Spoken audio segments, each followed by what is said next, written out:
Jeffrey Epstein's brother just came out of the woodwork, or wherever the brother of a notorious human trafficker hangs out, to reveal why Donald Trump feared release of the Epstein files. He also added some new context to his longtime contention that Epstein did not kill himself. Pour a tall one, everybody. The plot thickens. Welcome to Occupy Democrats. I'm David Reddish. Well, the day I thought would never come has arrived. Both houses of Congress have voted to release the Epstein files in an unprecedented moment in American history. Donald Lame Duck, as well as his pack of mangy hyenas, are now trying to find a clandestine way to block release of the files and save what little political clout he has left. Take a look. President Trump overnight announcing he has signed a long-awaited bill into law, forcing the Justice Department to release its files on the late, notorious sex offender Jeffrey Epstein, after near unanimous approval from Congress. It's a moment many, including survivors of Epstein's abuse, have been pushing for years.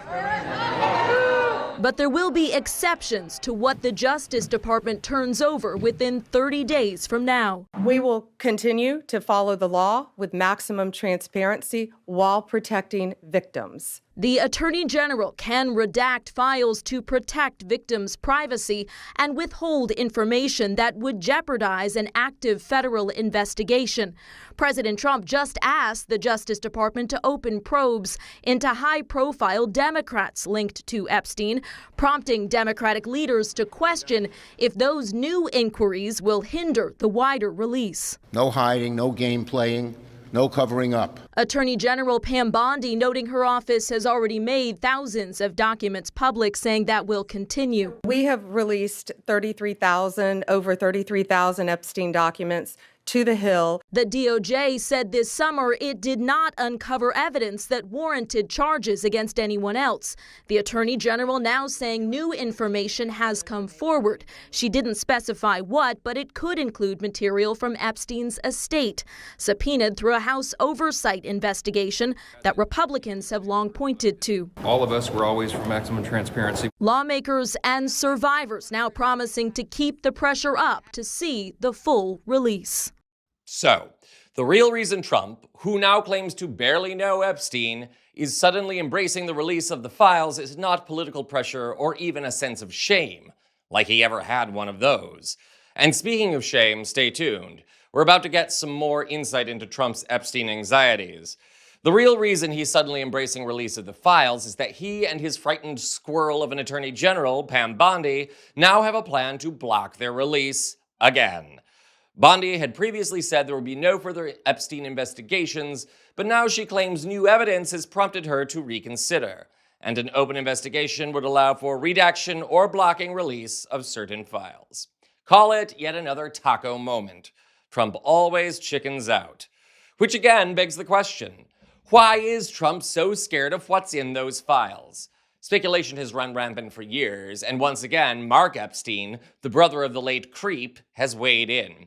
Appearing last night on CNN, Mark Epstein again asserted that Trump and Epstein were very close friends, until Epstein learned Trump was a giant crook. Way to be fashionably late to the party, dude. Have a look. Now, this is quite a long clip, so make sure to watch it all. So in the emails that we got last week from the House Oversight Committee, which obviously I'll point out, came from your brother's estate, right? They are separate from the Epstein files at the DOJ.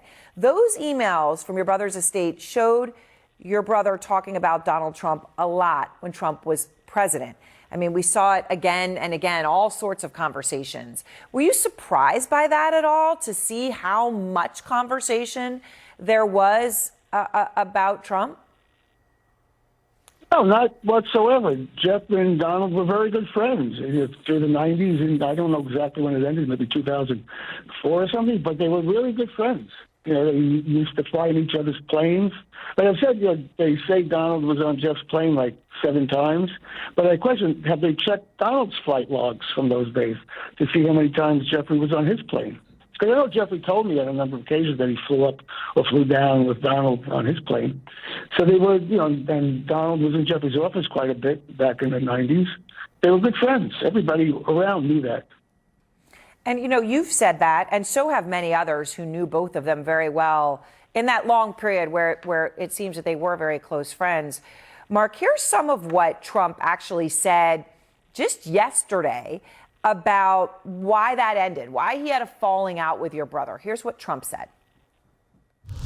As far as the Epstein files I have nothing to do with Jeffrey Epstein. I threw him out of my club many years ago because I thought he was a sick pervert. But I guess I turned out to be right. All right, I have a couple questions for you about this, Mark. But first, this. You say that your brother told you something very different about their falling out than what Trump says? Well, it's not that he told me. Steve Bannon was doing interviews with Jeffrey and taping them. And Jeffrey had sent me a Dropbox link to one of those interview sessions. And on that tape, Jeffrey clearly stated that he stopped hanging out with Trump when he realized Trump was a crook. That's a direct quote from Jeffrey. He stopped hanging out with Trump when he realized Trump was a crook. So that leads me then to the second question, which is that I know you've said your brother told you that he and Trump spoke in 2016 when Trump won the presidency, even though just 3 years later, Trump said this. I haven't spoken to him in probably 15 years or more. You say your brother talked to you about a conversation he had very close to this time in 2016 with Trump? Yeah, after the election, I used to speak to Jeffrey regularly, and one of the calls he spoke, Jeffrey told me that Trump, it was after the election that Trump called him, and it was sort of like, can you believe this? Because nobody believed Trump was going to win. Trump was sort of surprised himself that he won. So Jeffrey said he called him like, could you believe this type of a phone call? So Trump called your brother? Yes, that's what Jeffrey told me, yes. Well, the thing is, they didn't do an investigation into the cause of death of Jeffrey. Bill Barr admitted that in his congressional testimony.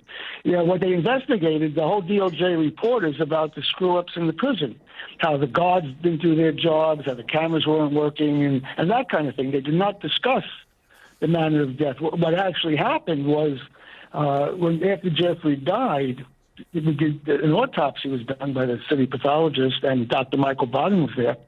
And they came out of the autopsy saying that they couldn't call it a suicide because it looked too much like a homicide. So also, there was no reason Jeffrey would commit suicide then. Because I wasn't following it on a day-to-day basis.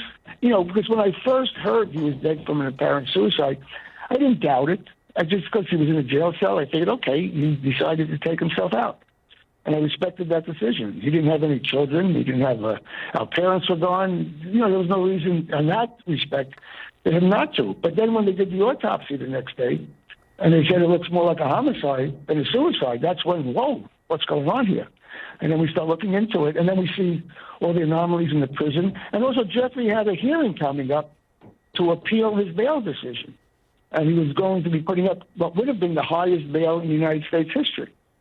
So there's a chance he could have gotten bail, in which case he'd be living in his house with an ankle monitor on, with armed guards and cameras to make sure he didn't go anywhere. And, so why would he kill himself? Or why would anybody kill himself before that hearing? And there it is. If nothing else, the material in the Epstein files contradicts Trump's version of events and timeline of his friendship with Epstein. Contrary to Trump's assertion, the two remained friends well into Trump's first term. Epstein, of course, died in 2019, and once again, Mark Epstein reiterates his claim that Jeffrey Epstein did not kill himself. For more on the irregularities in that case, see our other videos here on the channel. For now, suffice it to say, Donald Trump both was and is scared of Epstein.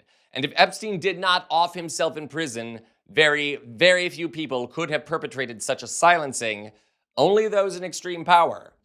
Kind of like a president. This is not over yet, my beautiful viewers. Remember to subscribe to our channel to stay up to date on this and all other developing political scandals. This is Occupy Democrats.